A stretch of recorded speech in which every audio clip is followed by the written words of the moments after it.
بڑی آواز سنی. اب یہ جو بڑی آواز ہے یہ کس کی آواز ہے؟ یہ آواز دینے والا کون ہے؟ کیا ایک شخص ہے یا زیادہ ہے؟ ایک فرشتہ ہے یا زیادہ فرشتے ہیں؟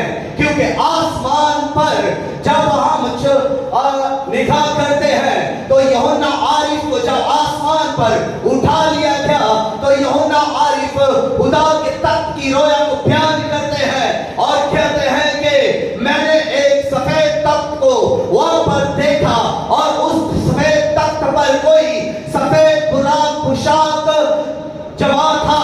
وہ پوشاک پہنے سفید پوشاک پہنے ہوئے اس تخت پر تخت نشین تھا اور اس کے گرد لاکھوں لاکھ فرشتے تھے اور 24 بزرگ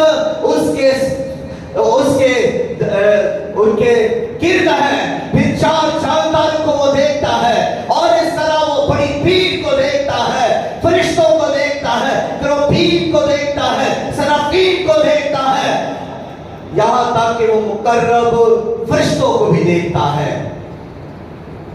تو پھر جب یہ آواز کو یہاں پر سنتا ہے تو وہ اس آواز دینے والوں کے لیے کان دھرتا ہے کہ یہ آواز کس نے دی ہے, یہ آواز دینے والے کون ہیں.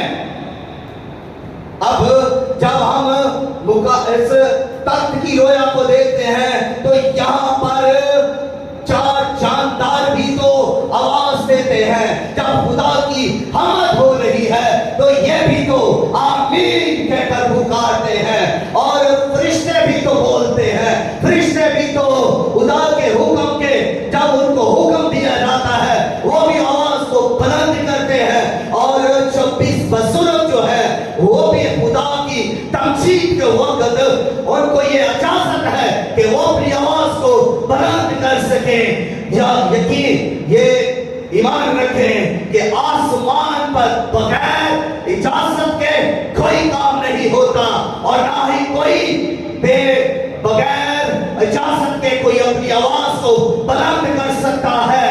خدا جو ڈسپلن کا خدا ہے, خدا جو ترتیب کا خدا ہے, خدا اپنی قدرت میں بے مثال ہے اور جب وہ تخت نشین ہے تو پھر کسی کی مجال نہیں ہے کہ خدا کے حکم کے بغیر وہاں سے وہ کھڑا ہو یا حرکت کرے یا بلند آواز کرے.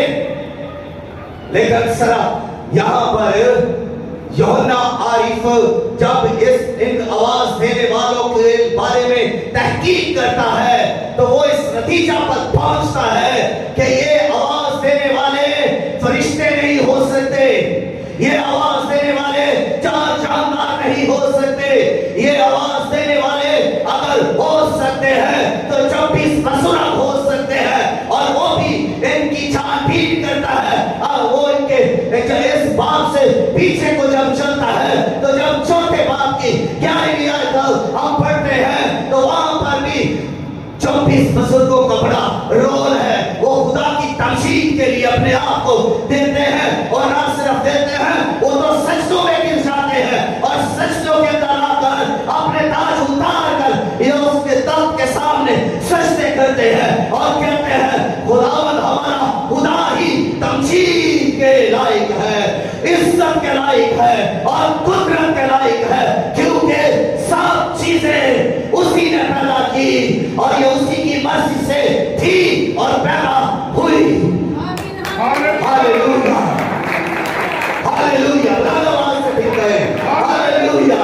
کیونکہ یہاں پر یہ جالو جاندار اور فرشتے اسرافیل جب وہاں پر آسمان پر تمجید کرتے ہیں تو پھر آپ کی طرح دھیمی آواز میں نہیں بلکہ بلند آواز سے خدا کو جلال دیتے ہیں. ہم زمین پر اسی لیے ہیں کہ ہم بھی خداوند کی گواہی دیں اور اس کے قدوس نام کو اس زمین پر رہتے ہوئے جلال دیں. آج جو ہم سب یہاں پر جمع ہیں تو ہم اس لیے جمع ہیں کہ ہم عبادت کر کے خداوند اپنے خدا کو جلال دیں. اور جب 5ویں چیپٹر کے اندر ہم آتے ہیں وہاں پر بھی 24 بزرگوں کا بڑا مسیح جو خدا کا بننا ہے، اس نے وہ کتاب جب قدیم الایام کے ہاتھ سے لی جو اندر اور باہر سے لکھی ہوئی تھی اور جس پر 7 مہریں لگی ہوئی تھی، اور یہ کتاب تو ایسی کتاب تھی اس پر تو کوئی نظر کرنے کے بھی لائق نہ نکلا. تو یوحنا جب رو رہا ہے تو انہی بزرگوں میں سے ایک بزرگ نے اسے کہا مت رو، یہودا کے قبیلہ کا شیر گبر اس کتاب کو لینے اور اس کی مہریں کھولنے کے لیے غالب آیا ہے. اس نے سپاہ ہو کر امتوں قوموں قبیلوں اور اہل سامان میں سے خدا کے لیے لوگوں کو خرید لیا. ہاللویا. یہی وہ فرشتے ہیں جو یہاں پر بھی نیا گیت گاتے ہیں، بنا کے لیے نیا گیت گاتے ہیں اور تمجید کرتے ہیں اور اپنے آپ کو اس کے سامنے جھکا دیتے ہیں. تب تو اپنے تاج اتار دیتے ہیں اور اس کے سامنے ڈال دیتے ہیں اور اس سے جلال دیتے ہوئے تعظیم کرتے ہوئے اس کی مہما گا رہے ہیں. تو یہی بزرگ جب 11ویں چیپٹر میں آتے ہیں، ہم 11ویں چیپٹر کی 15ویں آیت کے اندر بھی جب 7واں نسنگا پھونکا جاتا ہے تو وہاں پر بھی وہ یہ آواز بلند ہوتی ہے اور وہاں پر یہ آواز بلند ہوتی ہے کہ خداوند ہمارے خدا کی بادشاہی ہو گئی.